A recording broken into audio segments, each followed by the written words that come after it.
Hoje estou aqui com meu amigo pastor Irian Carvalho para nós debatermos e falarmos de um assunto interessante e importante, que é sobre o amor de Deus, que está baseado no Evangelho de João, capítulo 3, versículo de número 16. Pai do Senhor, pastor Ronaldo, Pai do Senhor, ouvintes e assistentes aí, fiéis aí do programa e do canal do youtuber pastor Ronaldo. Esse homem de Deus que tem sido uma referência para a nossa geração, para a minha geração. Eu louvo a Deus estarmos aqui. Nós vamos falar um pouquinho sobre o coração da Bíblia. Você sabe onde é o coração da Bíblia? Está baseado no Evangelho de João, capítulo 3, versículo 16, que fala: porque Deus amou o mundo de tal maneira que deu seu único Filho, para que todo aquele que nele crê não pereça, mas tenha a vida eterna. Pastor Ian, baseado neste versículo, vamos debater aqui sobre o que é o amor de Deus? Pastor Ronaldo, antes de iniciar aqui, nós vamos deixar a leitura. Se você tiver sua Bíblia na sua casa, você pode abrir a sua Bíblia.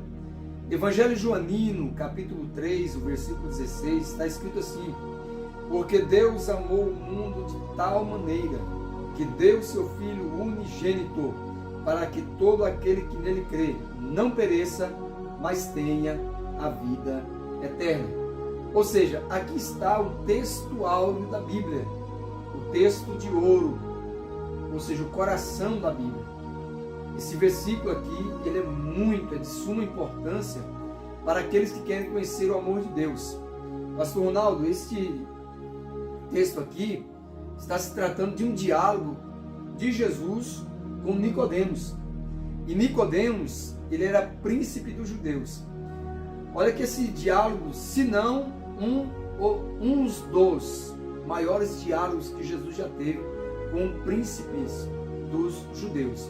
Nicodemos, ele é príncipe dos judeus, é um homem doutor, é um homem perito, conhecia a lei, era um exímio conhecedor, irmãos, da lei, porém, ele desconhecia o grande amor de Deus. Nicodemos poderia conhecer até a Septuaginta, poderia conhecer a Bíblia do seu tempo, mas ele não conhecia o Deus da Bíblia, pastor Ronaldo. Querido ouvinte, ele não conhecia o Deus da Bíblia. O segredo não é conhecer a Bíblia, o segredo é conhecer o Deus da Bíblia, o Deus que vai revelar a sua palavra ao seu coração. Então Jesus tem esse diálogo com Nicodemos, e esse diálogo vai se estender para Jesus chegar em João 3,16. Jesus vai falar para ele sobre o novo nascimento. Esse novo nascimento, ou seja, é um novo homem, é uma obra que o Espírito Santo faz na vida do homem. Vamos aqui focar em João 3,16, porque se formos esmiuçar aqui todo o capítulo 3, pastor Ronaldo, a gente vai longe, né? Seria um debate aí para muitos dias, né? E o vídeo poderia ficar um pouco extenso. Mas vamos aqui focar no textuário da Bíblia, João 3,16. Olha, por quê? Você já se perguntou para si mesmo por que Deus te ama? Jesus inicia falando para Nicodemos, por quê? Esse porquê aqui ele é abrangente. Você já perguntou para você mesmo por que Deus te ama? Você não tem o que oferecer para Deus te amar. Nem prata, nem ouro, nem se você entregar sua vida para ser martirizado pelo Evangelho, isso não vai comprar o amor de Deus. E eu acredito também, pastor Leandro, que esse primeiro questionamento, quando Jesus fala no versículo 16, por quê? Qual o motivo talvez seria, né? Sim, não tem razão. Ou seja, o homem está no pecado. Por isso que o amor de Deus é maravilhoso, é inexplicável, é inefável. O amor de Deus é incomparável. Por quê? Porque Deus te ama na medida certa. Deus não te ama nem mais e nem menos. Deus te ama na medida certa. Então as pessoas que estão nos ouvindo, pastor Ronaldo, precisa saber que o amor de Deus é na medida certa. Assim também como a justiça de Deus. Porque o evangelho da hipergraça leva as pessoas a entender que Deus é só amor. Não.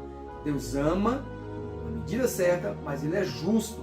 A sua justiça é aplicada também na medida certa. Então você já perguntou para si mesmo por que Deus te ama? Aí ele prossegue, Nicodemos, porque Deus, olha aí, ou seja, o ser absoluto, supremo, autoexistente, onipotente, onisciente, onipresente, um Deus tão grande, mas que ama um ser tão pequeno como o homem. E a demonstração aí neste versículo, ela é tamanha, porque o escritor e o tradutor também não conseguiam encontrar uma palavra que definisse o tamanho do amor de Deus, não é isso? Observe só porque Deus, ou seja, está se tratando do ser supremo, amar um ser tão inferior. Então o amor de Deus é lindo, é incomparável, é maravilhoso. Existem milhões de razões para você se entregar a este amor e você reconhecer e depender deste amor. Porque Deus, aí Jesus vai dizer para Nicodemos, porque Deus amou. Este amor aqui não é um amor carnal, eros, segundo os gregos, não é um amor de família, phileo, segundo os gregos, não, é o amor ágape, ou seja, um amor incondicional. Deus não te ama porque você ama a Deus. Mesmo que você não ame a Deus, Ele te ama. Mesmo que você não creia em Deus, Deus te ama. Mesmo que você não queira servir a Deus, Deus te ama, porque o amor de Deus é incondicional. Deus não te ama porque você faz ou deixou de fazer. Deus não te ama porque você entregou ou deixou de entregar. O amor de Deus é incondicional. Deus não troca, Ele não barganha para você amar a Ele. Então o amor de Deus é maravilhoso, é incomparável. Jesus vai dizer, Nicodemos, porque Deus amou o mundo, ou seja, a humanidade. Essa linguagem mundo aqui não é o cosmos, mas é a humanidade. Os seres humanos em si, né, no Isso. geral. Seja ele rico, pobre, baixo, alto, magro, um pouquinho mais forte, né? Todas as etnias, povos, línguas, nações, tribos, seja branco, né, preto, amarelo, Deus te ama. Você é humano. Deus amou a humanidade. Perceba só que essa expressão amou, ou seja, está entrelaçada ao quê? Ao verbo, ao logos, a palavra e ao rema. Ou seja, o que é isso? Logos e rema. A palavra verbalizada e a palavra em ação. Deus amou, Ele falou que amou, mas Ele provou que Ele amou. Ou seja, o amor de Deus ele é constante pela humanidade.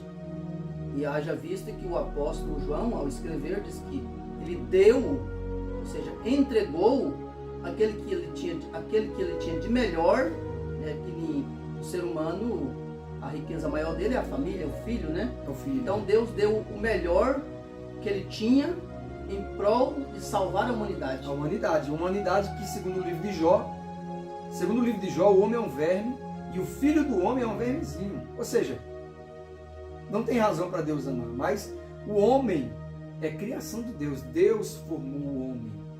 A Trindade no concílio eterno, expressando, disse assim, ó, façamos, ou seja, Pai, Filho e Espírito Santo, tá? No concílio da Trindade, façamos o homem. Então, Deus forma o homem. Deus ama o homem. O homem é algo que Deus ama. E ninguém pode explicar isso. Deus é maravilhoso. Então, porque Deus amou o mundo de tal maneira, ou seja, essa expressão tal maneira é desta forma. Que forma? Entregando Jesus. Entregando seu filho. Essa expressão de tal maneira é desta forma aqui, ó. Ou seja, entregando o seu melhor, o seu filho. Jesus se tornou, se formou, ou seja, tomou a forma humana. Paulo, escrevendo aos Filipenses, ele vai revelar isso.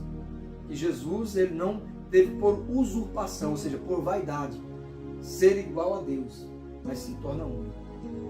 Ou seja, ele se esvazia da sua glória, não da sua deidade. Jesus não deixou de ser Deus para se tornar homem. Ele vem 100% homem, 100% Deus. Ele se esvazia da sua glória para se tornar homem. Então vamos observar aqui, ó, porque Deus amou o mundo que deu. Ou seja, este deu aqui é entregou. Deus é o primeiro missionário a enviar Jesus para salvar a humanidade.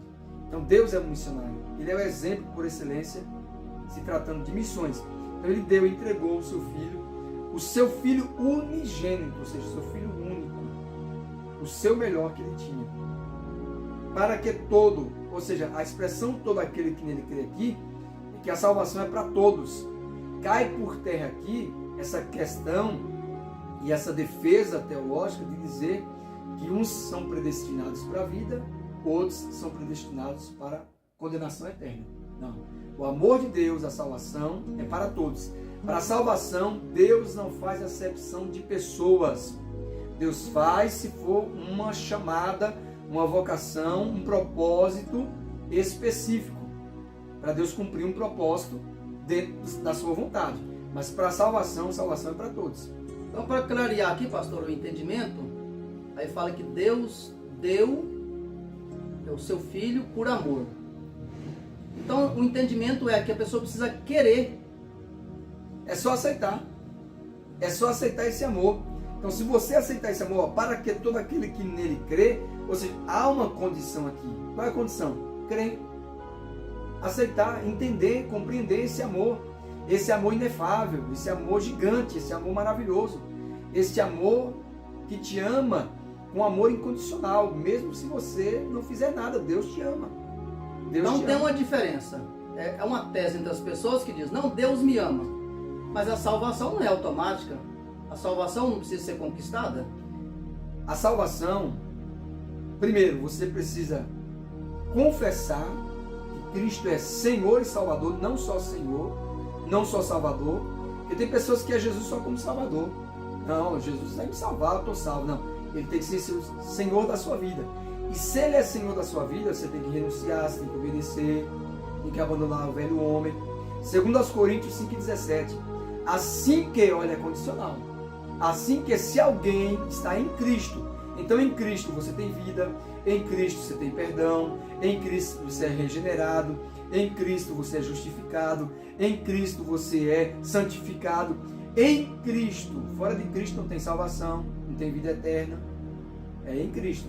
O Senhor Jesus, ele é categórico em afirmar ainda no Evangelho joanino, eu sou o caminho, é único, a verdade e a vida, ninguém vai ao Pai senão por mim, ou seja, por Jesus. Então, para você receber esse amor, é só crer, se arrepender, confessar Jesus como Senhor e Salvador e aceitar, deixa ele entrar na tua vida.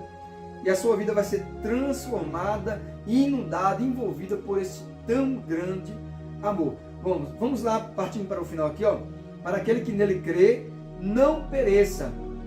A solução para a morte física, a solução, Jesus pode te ressuscitar, a solução para a morte espiritual, o Senhor pode te renovar, avivar a sua vida, o pavio que fumega não se apagará, o Senhor pode reacender a chama, mas não há solução para a morte eterna. Morreu eternamente, foi por desprezo eternamente, não há solução. Então, enquanto você tem vida, entregue-se a Jesus. Para que não pereça, mas tenha a vida eterna. O que é vida eterna? Vida plena com Deus. Deus demonstrou o amor, entregando seu Filho, mas nos deu uma condição para que todo aquele que nele crê. Então essa é a condição. Crer aqui é ter Jesus como Senhor e também como Salvador. Deus te abençoe em Cristo Jesus.